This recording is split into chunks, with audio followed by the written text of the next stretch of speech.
Welcome back to the Interracial Relations Podcast. This is Faith. This is Wataru. So, on this episode, I thought that we would talk about Japanese culture. Japanese culture, okay? Yes. So today's theme is Japanese culture, and inside that theme, I thought we would talk about Japanese children. You want to talk about the Japanese children? Yes. Why'd you ask like that? You make me feel like a weirdo. I thought you were going to say something like perverted or something. I'm like, what? Like I didn't say anything weird. But yes, I thought we would talk about Japanese children today because, as I'm sure you guys have known now, I am an English teacher. So I teach English at elementary schools, at kindergartens, and at junior high schools. So I have a lot of experience being around children, and obviously you were a Japanese child at one point. Yes. Maybe now too. Yeah, you just agreed. No? I look at you. Okay, so the reason I wanted to talk about Japanese children is because I feel like the way that Japanese children are raised is very unique. Yeah. And it's very structured. I feel like there's a lot of structure in the way that children are raised here. And I think it's very interesting. And I think a lot of people have heard little bits and pieces about it, but I feel like people haven't heard about it deeply. So we can start off with a few of the famous things that you see on the internet everywhere. And that's that many Japanese children will go to school by themselves. Oh, yeah. So obviously in America, we have a school bus. And you get on the bus from your house and then you get to school. Or your parents drive you to school. Or I guess if you're really close, you would walk to school. I guess it really depends on what city you live in. But you would never see like a 6-year-old child walking to school by themselves. Yeah. Even sometimes they use train by themselves. Yes. Like those are famous videos that you see even in America, like of Japanese children getting on the train by themselves. And they're tiny. And they're just like, and they're getting on the train, putting their train pass in, and then they walk over and wait. And I'm just like, that's adorable. But how does this education system work to educate these children to be so independent at such a young age? I mean, I've also heard from being in Japan that the parents, when they first have their kids go out, they kind of follow them to make sure that they're okay. But eventually they stop doing that and the kids just go to school by themselves. Even in Tokyo, which is of course it's the biggest city in Japan, so it's the most quote unquote dangerous city in Japan. Even that being said, it's one of the safest countries in the world, so it's not that dangerous really. But even in Tokyo, these little kids are going to school by themselves. Which is something you would never see in America because people just take you. They're like, oh, look, a child. I have a child now. So I think it's really interesting on how kids are educated that way here to be independent from such a young age. Yeah. And going off that, because I wanted to mention the thing that everyone has probably seen before online, is how busy Japanese children are. You guys are not busy? No. No, seriously. In America, in elementary school and even middle school, we don't get that much homework at all. Oh, okay. We don't get that much homework. And in elementary school and middle school, there aren't really any clubs. You might meet, for an hour after school with, an art club or, a sport. But it's not that widespread. Not everyone has a club that they're going to. So after school, you just kind of go home. Or you, hang out with your friends. You're not busy. But here in Japan, it's completely different. Japanese children, one, they get lots of homework. I've seen your cousins working and doing their homework from the weekends and doing their winter vacation homework. I never had winter vacation homework. You don't get homework over the vacation because the kids aren't gonna do it. I mean, really? You don't get any? No, the only time I could remember ever getting homework over a vacation was in high school, and that was maybe write this paper or something. Oh, interesting. And even then, it's super easy to do it before the vacation even starts because the homework that they give out is so easy to complete. So yeah, I kind of wanted to get your perspective on that. Cause like, what were you involved in as a kid? Homework? Not just homework, but like after school stuff. Because Okay. I could explain it myself, but I think you have first person experience, so it's a bit better. Yeah. When I was a kid, I was a member of baseball club.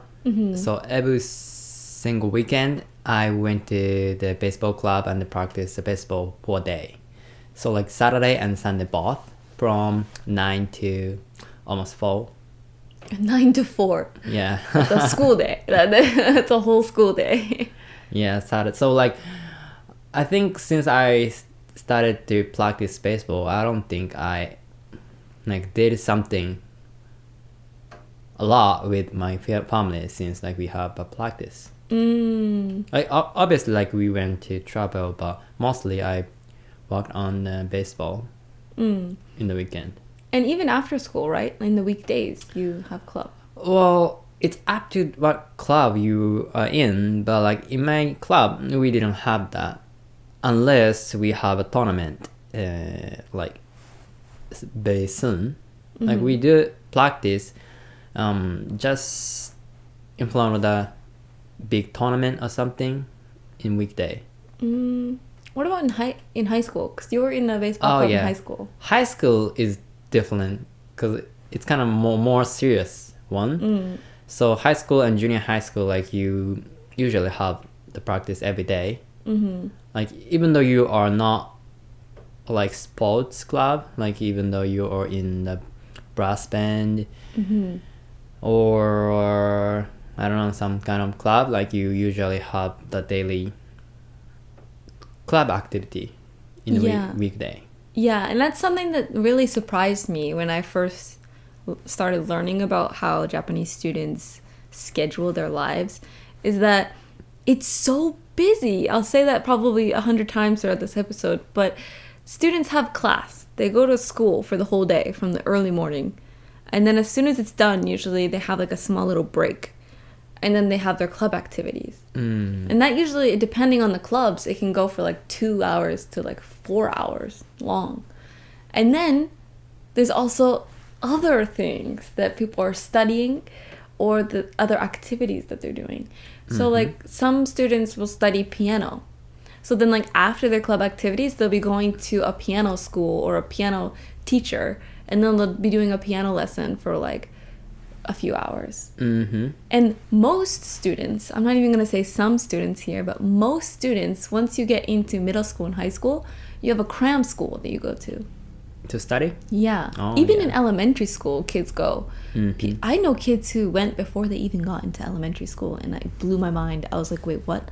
I was talking to them at the kindergarten, and I'm like, oh really? And then they're like, yeah, I learned English at cram school. I'm like, what? You're not even in school yet. You're in kindergarten. And you go to a cram school to learn English. Yeah, I think I used to go to cram school before the elementary school. Because I learned the math and the kanji before I started to learn in elementary school. I even went to swimming school and the gymnastics school. You went to gymnastics school? Yeah, when I was on kindergarten. And since I started the elementary school, I went to swimming. I stopped gymnastics, but also still have a piano lesson. Yeah, right? Yeah. And the English. And then on the weekends you go to baseball. I go to baseball and also cram school every Tuesday and Thursday. Yeah, like just hearing people talk about it, I'm like, how is it possible? Because as kids in America, people are seeing like you need to give kids freedom, like they need to go out and play with their friends. But like here in Japan, childhood is seen as a time to kind of cram knowledge into your children. So like you're trying to get them as advanced, I guess you could say, as possible before they get into school. That's my image, at least. And I've heard parents talking about it before. It's like they want their child to succeed, so they want to cram all of this knowledge in their kid at the youngest age as possible. And then usually that's why like I can have sometimes full conversations with children in elementary school in English, because they've been studying English in a cram school since they were in kindergarten. Yeah, it's up to the family though. Because I remember like some friends are really busy, like don't have any time to play. Even like every time I ask like to play with like I have to go blah blah blah like every single day. But like also like there are friends always have time. I mean, yeah. Like always like anytime you can hang out. I mean, it makes sense, obviously, because it's usually, in my opinion, up to their class, like how much money they have. Because obviously, if you have no money and you're just barely paying the fees for school, then you're not going to be able to send your kid to like a cram school and like swim school and piano lessons and like all that kind of stuff. And you can honestly, as a teacher, kind of tell which students are going to cram school and which ones aren't. From my opinion, it's just because some students already know all of the material that I'm teaching them because they've been learning it in cram school probably years before it even came up in school. And like in elementary school, I had a 5th grader talking to me with stuff that she's learning in cram school, and it's stuff that the 6th graders learn right before they're about to graduate and go into junior high school. And I was just like, what? Just like, yeah, I'm learning it in cram school. And I'm like, what? Like, how do you have all of this time? And then the interesting thing, in my opinion, is that like the kids don't seem to be bothered by it. Yeah, because I think that those students have cram school or like the school to go is kind of like it's became a custom. Yeah, like it's accepted. Like this is what we do. Because like you started before you realize it's taking time, or like you taking your free time. Like they started like 4 years old, 5 years old. Like they don't even think about like you do it just because like your parents like ask you to do it. So like you do it and then you don't realize like you think it's normal. Yeah, and obviously all your friends are doing it too, so it is normal. You know?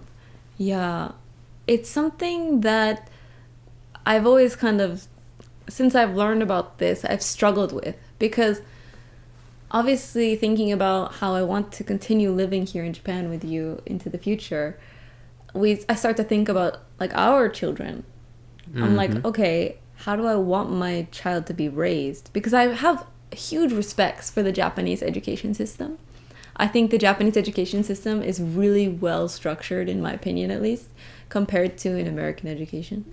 Like they learn stuff at such a higher speed and so much more than we learn in America.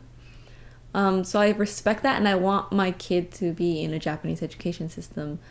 But I don't know if I fully agree with like sending my kid to school after school. like obviously if I think that I want them to kind of try different things out, I'd be like, oh yeah, let's go to piano or something, or oh yeah, let's try gymnastics, and like just to see if they want to do it. I think that'd be nice. But like I don't want to like have my kid go to school and then have a club activity and then go to cram school and then have to do their homework after cram school and go to bed at like 10 or 11 p.m.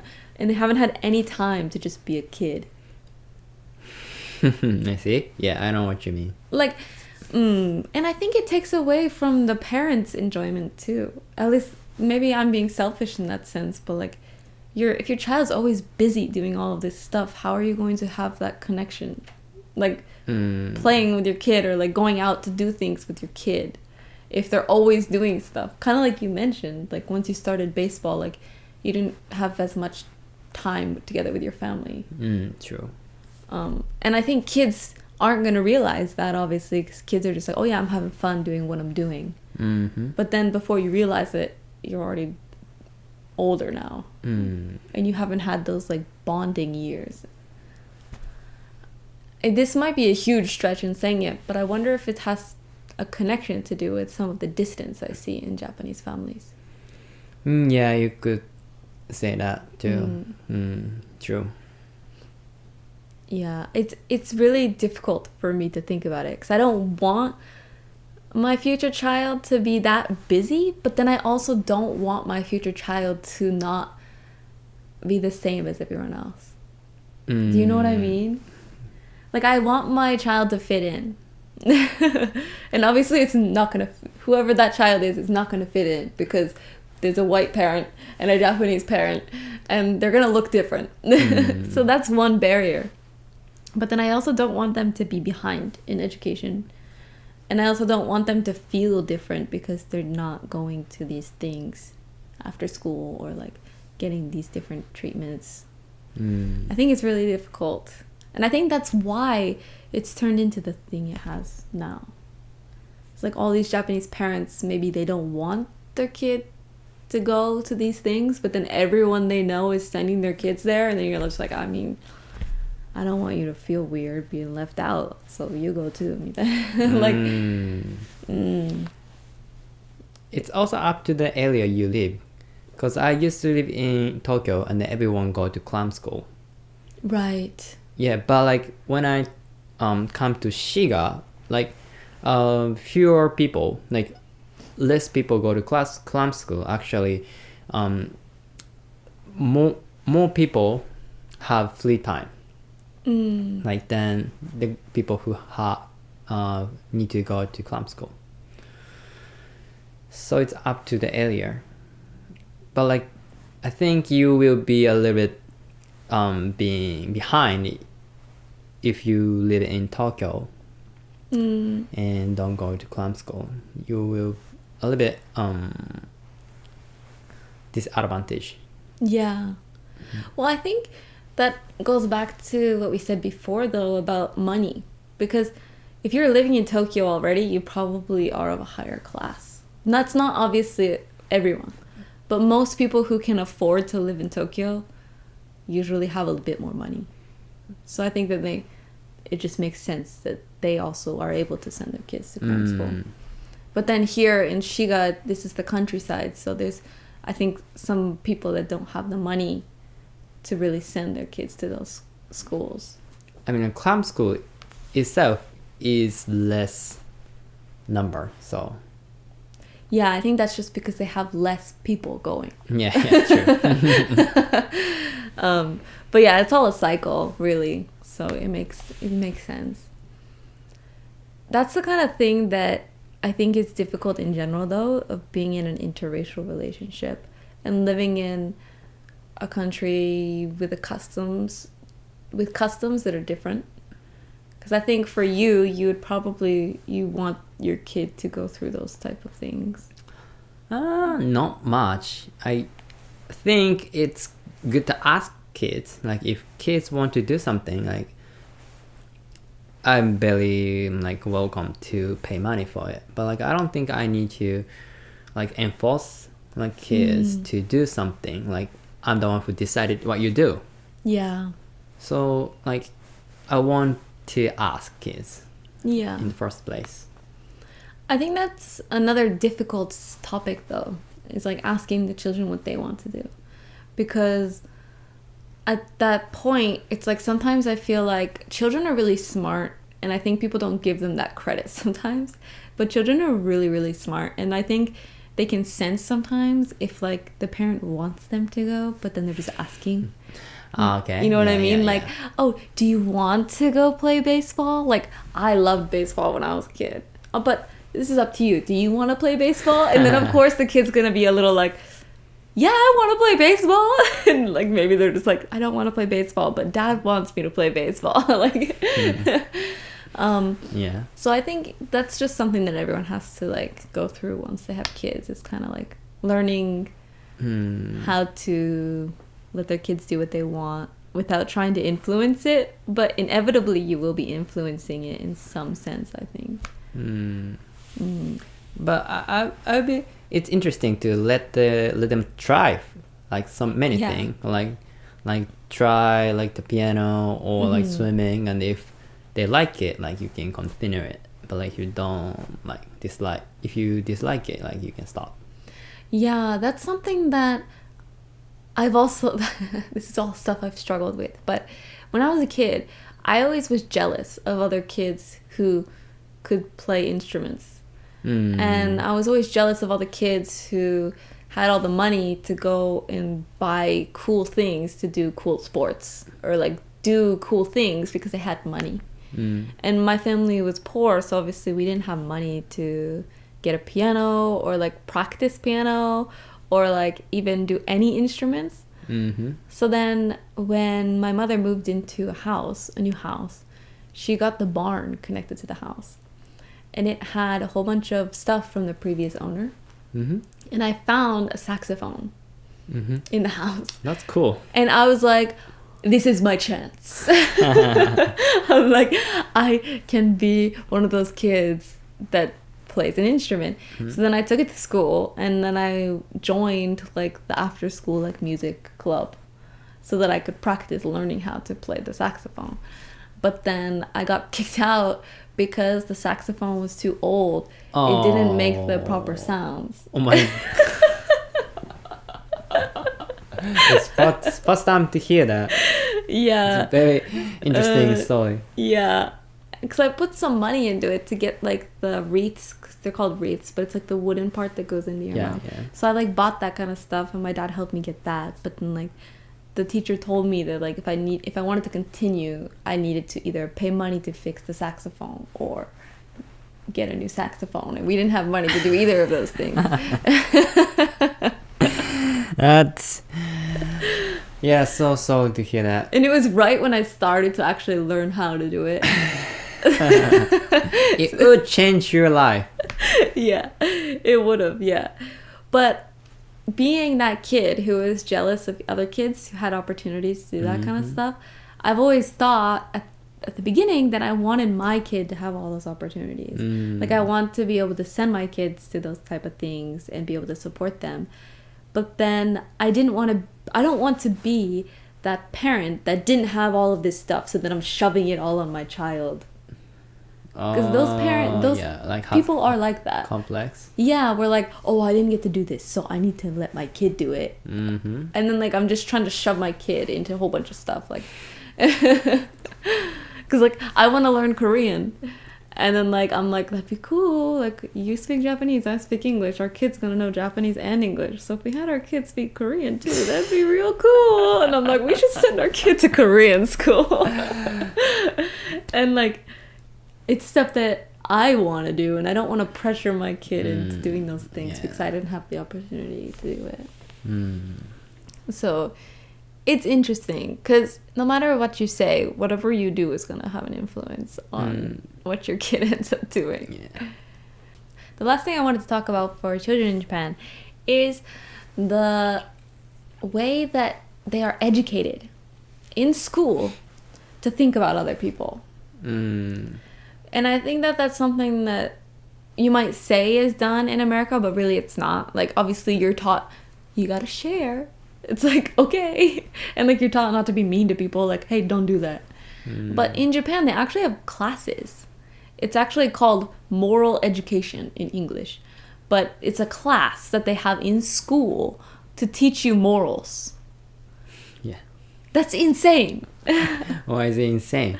That's so cool. Like, in a good way, it's insane. Because in America, you wouldn't think, yeah, my kid needs to learn morals and let's teach it to him in school, like in a class. Like, this is what you can do. This is what you should not do. It sounds like kind of weird, but that's exactly what school should be for. How do you learn moral in the United States? It's just supposed to be taught to you by your parents and like in society. You're supposed to just learn morals. But like, it's never explicitly like taught to you, which I think is a reason why Japanese children are so like respectful. They're so respectful. They're so kind to each other. Like in my schools, they have a home shower. Home shower. Yeah, and that's like a section of the day where they have papers, and this is third graders, like elementary school, third grade. They have papers, and they have one person each day that they pick. And then they write compliments about that person. Oh. And then they have a shower time where that person stands in front of the class and then they tell them all the compliments. That's very good. I want to do it in my company. You should. I want to get praised more. But it's so cool. And then like the kids seem so happy with it. Like, so they're like, oh, my classmates are seeing my good points. And then you have a chance to do it to your other classmates as well. And I think that's stuff that's taught in education here that's not taught in America. And it has resulted in a lot more respectful and kind people in society, in my opinion. Mm-hmm. And they also have home economics here in Japan, which from most schools that I know of in America have done away with home economics a long, long time ago. So Japanese students learn how to cook, they learn how to sew, and maybe a few other things that I'm not sure of. But definitely cooking and sewing, you're doing in school. Yeah, cooking and sewing it is always like everyone's favorite time. Yeah. It's so fun. Because you also get to eat what you cook too. Yeah. So like the kids always come around with like extras for the teachers sometimes. But like, and they make their own aprons and like seat covers. Yeah, I did too. And I feel like they're really proud because they're like, oh, I was able to do this. And it builds your self-confidence as well. I just think the Japanese education system teaches children a lot more about being a good member of society. Mm-hmm. And I really respect that. And I think that may go into the reason why Japanese students are so busy, is because now they think like, I need to be this like good person. And then they're doing a whole bunch of activities to better themselves. Mm-hmm. But yeah, that's kind of what I wanted to mention and talk about today, was about Japanese children and how the education here in Japan supports them and maybe pushes them a little far.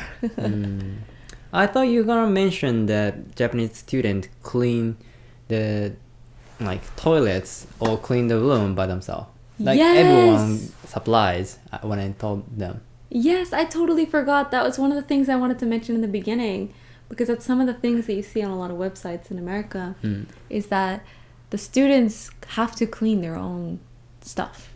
Like they clean their classroom, they clean the hallway, they clean the bathroom. Yeah, I think this is the biggest thing is like everyone should introduce, like especially in United States, because you guys don't know how to clean. Maybe you shouldn't say that. It's a little attacking. You're attacking the people. I take it back. But yeah, I definitely agree. Because in the U.S., people spit in the hallways and like they throw garbage in the hallways. They do it. They do it actually. Yeah, they actually do. I've seen it. Like I've seen someone in front of me hawk a loogie onto the stairwell, and you just see a big spit splatter on the stairs, and I'm just like, that's absolutely disgusting. And it's just the thing. And people graffiti the bathrooms. Like, you've never been to a high school, but in the bathrooms in high school in America, people write all over the walls and all of the toilets. People make messages on the toilet.